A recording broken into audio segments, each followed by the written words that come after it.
நித்யானந்தருக்கு இதே மனசுல ஓடிட்டு இருக்கு, எப்படியோது இந்த ஜகாய் மத்தாயை திருத்தணும் அப்படின்னு மனசுல நினைச்சிட்டு இருக்காரு.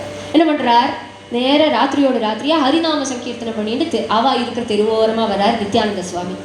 இப்படியே வரது இவ துஷ்டர்கள் எல்வா ஆரோது முன்னாடி பட்டா கூட அடிச்சு விடுவா.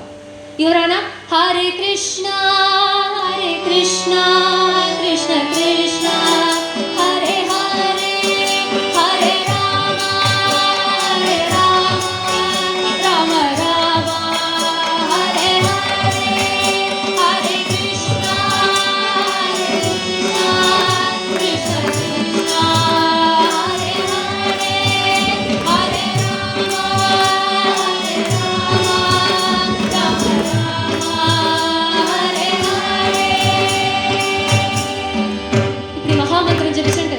நேர வரார் நித்யானந்த சுவாமி. ஆனந்த நடனம் ஆடின்னு வரார். அப்படியே வர்றது இவா பாக்குறா, என்ன ஹரே ராம ஹரே கிருஷ்ணா, எங்க வீட்டுக்கு முன்னாடியா அப்படின்னு கோபம் வந்தது. ஜகாய் மத்தாய் அப்படியே வரா, கையில அந்த கள்ளு பாட்டில் எல்லாம் வச்சுருக்கா. நேரம் எடுத்துன்னு வந்து மத்தாய்க்கு கோபம் வந்ததோ என்ன பண்ணா, அந்த பாட்டில் இருக்கே அதால ஓங்கி ஒரு அடி நித்யானந்த சுவாமி ஒரு தலையில அடிச்சதுமே ரத்தம் அப்படியே ஒழுகிறது. அப்படியே விழுந்துட்டார் நித்யானந்த சுவாமி.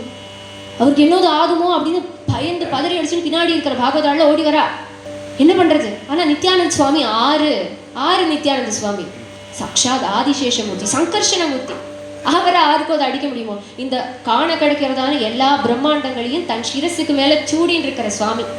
அவரோட சிரசுக்கு மேல அவரோட அனந்தமான பணாம குளங்களுக்கு மேல ஒரு சின்ன கடுகுக்கு சமான இந்த அண்டம். அவரை அடிச்சு தள்ள முடியுமா இருக்கும் அது? ஆனா இங்க அடி விழுந்ததுலையோ அங்க நாம சங்கீர்த்தனம் பண்ணிட்டு இருக்கார் மகாபிரபு. ஸ்ரீவாச பண்டிதர், கதாதரர் எல்லாரும் நாம சங்கீர்த்தனம் ஹரே ராம ஜபிச்சுட்டே இருக்கா.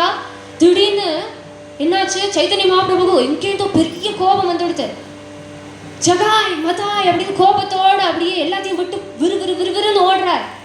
பீதாம்பர மஞ்சள் நிறத்துல இருக்கிற வஸ்திரம் தரிச்சுட்டு இருப்பாரு சைத்தன்ய மகாபிரபு. அப்படியே விறுவிறுன்னு ஓடி வர. நித்யானந்தர் எங்க விழுந்து கிடக்குறாரோ அங்க வர.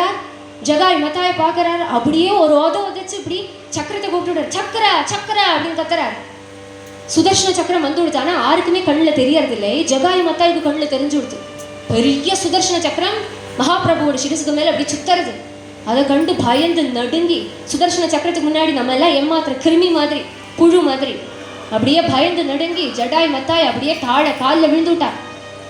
சைத்தன்ய மகாபிரபுவோட காலில் விழுந்து எங்களை ஒன்றும் பண்ணாதீங்கோ அப்படின்னு க்ஷமாபணம் பண்ணதுமே மகாபிரபு வந்து அப்படியே சாந்தமாகறார்.